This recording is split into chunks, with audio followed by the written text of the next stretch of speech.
మా చెట్టుకాయలు చూడండి ఎన్ని ఉన్నాయో, పైన కూడా ఒకసారి లుక్ వేయండి. ఇప్పుడు పండి అన్ని కోస్తాను, అన్ని కొయ్యను, పండు అన్ని కోస్తాను. ఇక్కడ వచ్చేసేయండి, ఇదిగోండి ఇదొక కాయ.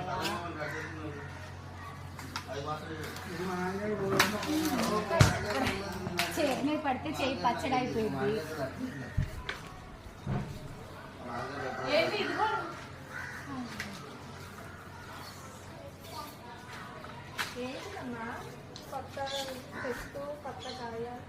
ఇలా వచ్చేసేయండి ఫ్రెండ్స్.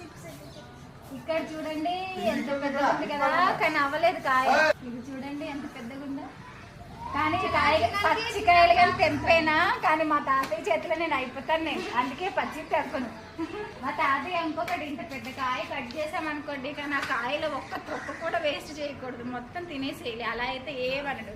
అదే పాడు చేస్తే మాత్రం అస్సలు ఒప్పుకోడు మా తాతయ్య. మీ ఇంట్లో ఉన్న తాతయ్యలు కూడా